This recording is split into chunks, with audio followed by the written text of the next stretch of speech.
Let's go through setting your personal training pricing and how AI can help you get started.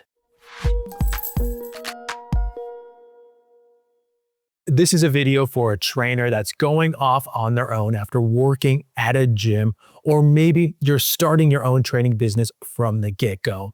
This is not for the trainer that works for a gym that sets the pricing. Unfortunately, that's a little bit out of your scope if you're in that situation, but maybe if you want to keep watching and get some ideas for the future. We're going to kick things off by talking about some key factors that can influence your personal training packages. Throughout this process, the goal is that you want to be covering all your bills and growing your fitness business at the same time. General contractors love to build, but they don't want to do the back end business stuff. But that's what makes your business survive. That's what makes it prosper, right? So for trainers, same thing. How are you managing your income? What are you doing with it? And how are you making it grow for you? Are you handling your taxes properly? Things like that. These are the things that are going to make or break you. And in the 20 plus years I've been doing this, without fail, the trainers that I've seen succeed lock in really well with this. And the trainers that I see fall to the wayside have had struggles with that. Let's start with a big one here, rent. If you are an independent trainer renting space at a facility, there's probably two different scenarios that will be presented to you. The first one is a per session fee. Maybe it's $5, $10, $15, depending on where you are training. That is a fee that's tacked on no matter where, and that is something you have to settle up with the owner at the end of the month. Typically. On the other side, maybe there's a flat fee. A flat fee could be $200, $500, $1,000 that you have to pay regardless of how many sessions you render at this facility. The benefit of that one would be that you are paying that flat fee no matter how many sessions you render per month. The next one we're going to cover is insurance. When you leave the safety of a gym that has a policy that covers all the employees, you now have to cover that fee. It's pretty easy. You go to your favorite search engine, type in personal training insurance, and a bunch of options are going to come up. This will range from $100 to $150 per year. And some of these have options that you can pay monthly installments. At the time of this filming, I 100% believe that a marketing budget should be a part of your monthly expenses. Now, there's a huge pay-to-play model out there for all the social media platforms, meaning you have to put money forward for your content to be seen, or you have to have really creative content that's being put out there, that's being reposted or shared within your community.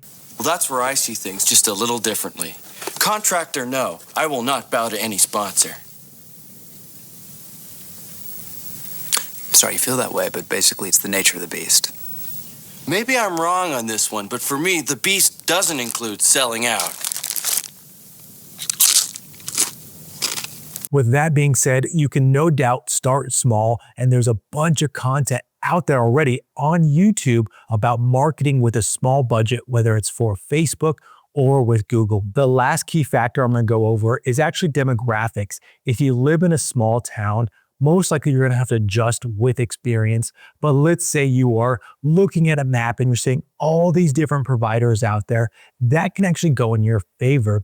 Go and look at the gyms that are in your area. Go on Google Maps, click on them, see what they are charging. And if you know that these gyms are high-end gyms or middle-tier gyms or even low gyms, that can give you some valuable insight into what people are paying. These corporations pay a lot of money to get insight on different areas, and they don't put gyms unless they think that they can turn a profit.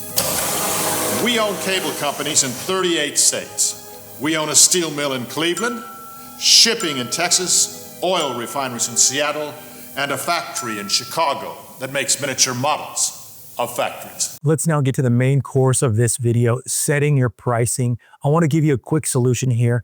If you are leaving a facility, if you are leaving a gym and they have set pricing and potentially you are taking some of these clients with you, what you can actually do is use your old pricing structure as a starting point. Let's go through an example here. If you worked at a higher end gym that charged $90 per session for a 12-pack, most likely you receive between $30 and $45 for that session if you were lucky. If you were going to move to an independent training gym, maybe you charge them $75 now per session for a 12-pack, saving them about $180 per package.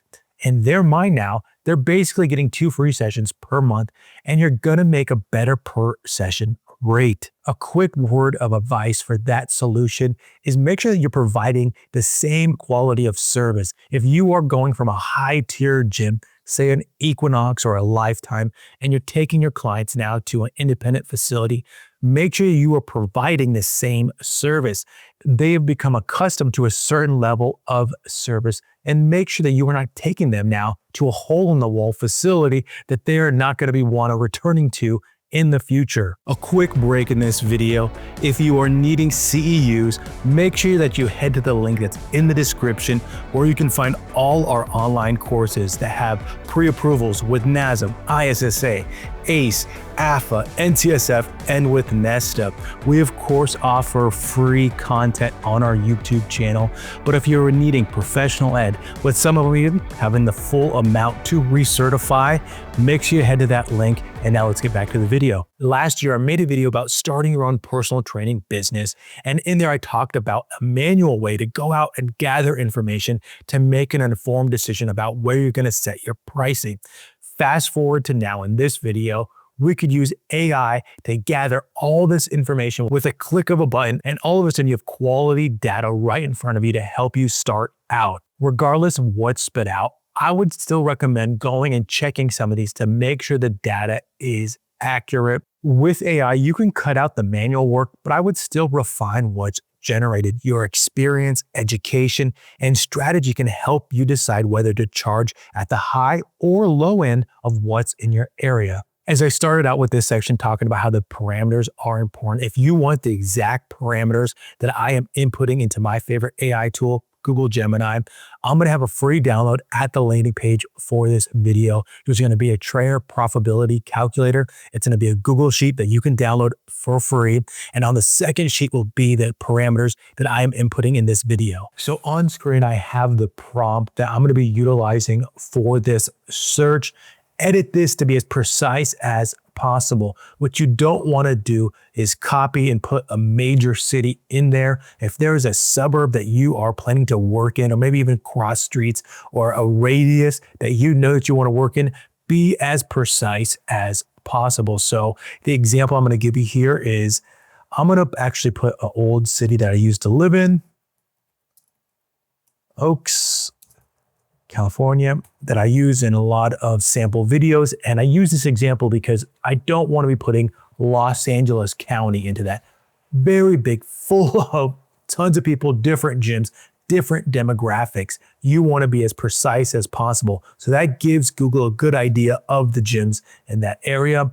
I'm going to edit this to, just for sake of being easy, senior fitness, but change your specialty to whatever type of demographic you're working on, busy professionals, executives, youth athletes, moms, whatever that might be. And now I know that in this area, there is an Equinox. Yes, there's an LA Fitness, and I know there's an EOS Fitness. So I'm going to change that. And you can adjust your profit margin for whatever you are trying to go for. Maybe you want to go less, more, whatever that might be. And I'm going to change this to $15 per session. Now let me copy this, head over to Google Gemini, paste it in, and let's see what is given. Now some great data just came up after I input that prompt, and I would go with the suggestions that Google gives you in terms of making it more precise. Now if I scroll through this, I'm going to see the different breakdown. And I thought this was a great example because I know before I even input these, that these are different tiers of gyms. These gyms offer pricing structures that are vastly different. So the adjustment you might make is putting in 3 gyms in the relative same type of pricing structure. So scrolling down, great feedback in terms of what you're gonna be paying and then the math for it.